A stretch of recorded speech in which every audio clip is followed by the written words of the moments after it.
Bom dia, me chamo Pedro Bose e nosso grupo tratará da era Vargas e do governo de Juscelino Kubitschek.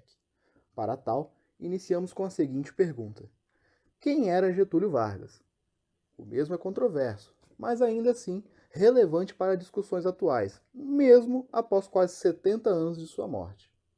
Seu governo foi marcado pelo desenvolvimento nacional, mas também pelo populismo e pela adoção de medidas semelhantes àquelas de regimes que ele mesmo se comprometeu a combater.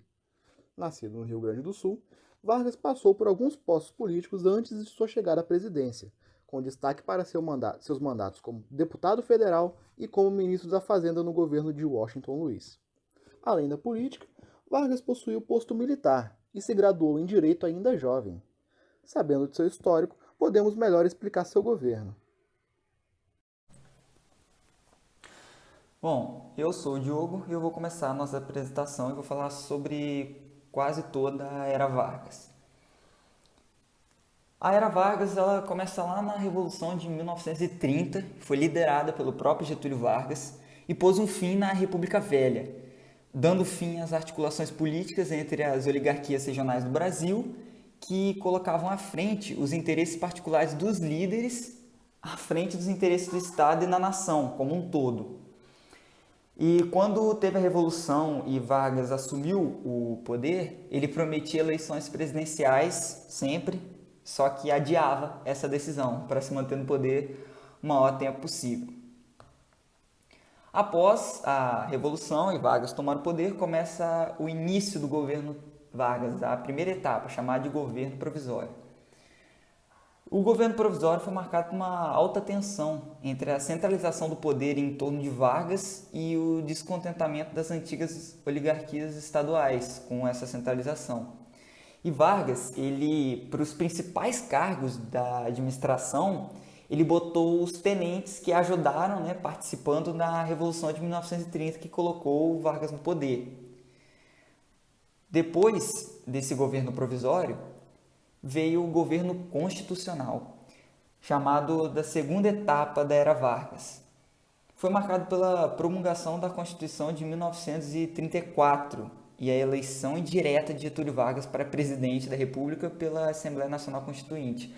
A Constituição de 1934 permitiu uma livre criação de partidos políticos e fez com que o Getúlio Vargas ele decretasse estado de guerra em 1936 com o argumento de luta contra o comunismo. Essa guerra foi caracterizada por intensa repressão e restrição às liberdades individuais dos cidadãos. Juscelino Kubitschek assumiu a presidência brasileira no dia 31 de janeiro de 1956, e em meio a uma forte crise política que quase o impediu de tomar posse da presidência do país.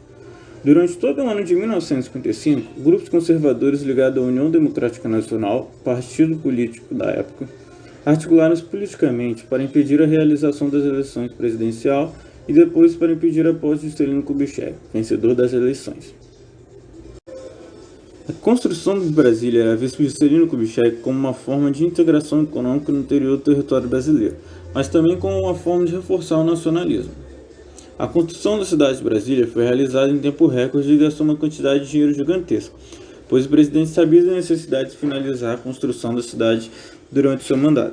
Gabriel Zucchini e eu vou falar sobre o governo JK e o plano de metas. O governo JK ficou conhecido como Anos Dourados. Isso se deve pela característica desenvolvimentista do seu governo, que basicamente queria elevar, alavancar a economia brasileira por meio do processo de industrialização, que até essa época ainda era pouco. O Brasil não explorava muito bem isso. Foi nessa época que chegaram as montadoras, a produção de petróleo também multiplicou por quase 17, 18 vezes. Bom, e como é que ele fez isso? Ele tinha um plano, que é conhecido até hoje como plano de metas, que tinha o seguinte lema, que era os 50 anos em 5. E esse plano, ele visava objetivos, metas, como o próprio nome diz, para os 5 serviços essenciais, como transporte, energia, indústria, educação e alimentação. Isso só foi possível graças ao capital estrangeiro investido na época, que chegou a fazer parte de 80% do capital nacional.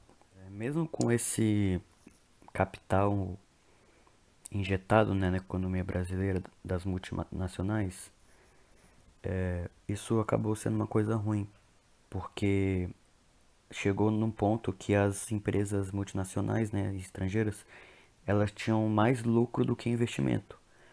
Isso acabou sendo ruim para o nosso governo, para a nossa economia, que só foi criando uma dívida maior para a gente, né, que até hoje a gente não conseguiu pagar essa dívida aí, ó, dívida externa brasileira. E, bom, foi assim que ficou conhecido o governo de JK, né, em relação ao plano de metas. Foi uma coisa que foi boa em relação a avanços, estrutura, industrialização, essas coisas, e movimentou bastante a economia brasileira. Porém, também o plano de metas foi responsável pelo nascimento de uma dívida externa que a gente não conseguiu pagar até hoje, né? Meu nome é Matheus Larraz e eu vou falar um pouco sobre a Era Vargas e sua importância ambiental. Embora Vargas tivesse uma política de industrialização e não houvesse uma conscientização na época da importância da preservação ambiental do planeta, foi Vargas que instituiu o primeiro Código Florestal e o Código de Águas de 1934.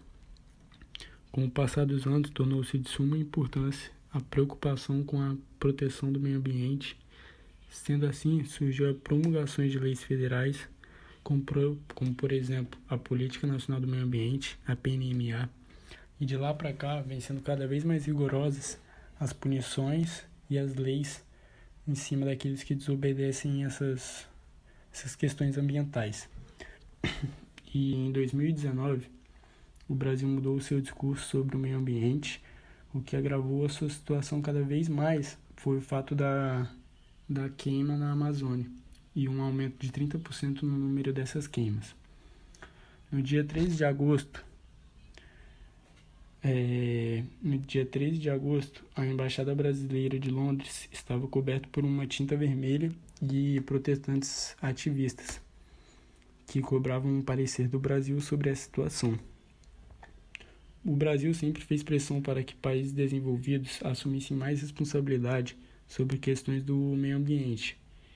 E o Brasil vem perdendo cada vez mais valores e respeitos cada vez mais devido a esse discurso que foi feito em 2019 e a queima na Amazônia. E a falta de parecer nessa situação. E deixando de ser, então, retratado como liderança no combate ao aquecimento global, para ser visto como uma nação que ameaça os esforços globais de preservação. Então, de lá para cá, o Brasil, em 1934, foi quando se tomou a iniciativa correta da proteção do meio ambiente. E nesses últimos anos, a gente perdeu esse valor. A gente foi rebaixado. Um país que era eleito como sempre, era sempre contado como um grande forte na preservação do meio ambiente. Hoje em dia ele já vem perdendo esse ranking, está sendo rebaixado. Bem, eu sou Silvio Júnior e eu vou falar um pouco sobre as principais diferenças entre o governo de Getúlio Vargas e Jair Bolsonaro. Bolsonaro que está então presidente eleito em 2018, já Getúlio Vargas, presidente eleito em 1930. Ele que teve o seu governo de 1930 a 1945, tendo um período ali como ditador entre 1937 e 1945, tendo assim também um outro mandato na década de 50. Getúlio Vargas chegou para dar criar um grande e forte Estado. Através das intervenções econômicas do Estado, ele iniciou um grande processo de industrialização no país, substituindo as importações, que na época foram reduzidas graças à quebra da Bolsa de Valores de Nova York em 1929. Vargas então adotou uma política de centralização do poder na criação de estatais como a Petrobras, criando institutos econômicos e órgãos de coordenação como o IBGE, colocando tudo isso em um sistema de planejamento de política econômica. Seu principal objetivo era realizar investimentos que a população na época não podia realizar. Já nos tempos atuais, o presidente eleito em 2018, Jair Bolsonaro, chegou prometendo um neoliberalismo econômico, dando assim um maior poder para a população, prometendo assim um maior poder para a população e também criando a possibilidade de maiores privatizações de empresas então estatais. Esse tipo de política torna com que seja contínua a redução de direitos trabalhistas, que foi um dos destaques do governo de Getúlio Vargas. Com isso tudo, a gente pode destacar que uma das principais diferenças desse governo seja esse lado da economia. Getúlio Vargas, que centralizou o poder no governo, já Jair Messias Bolsonaro, que criou um neoliberalismo econômico, né? Adotou o neoliberalismo econômico, criando assim um jogo de forças entre empresas privadas, principalmente.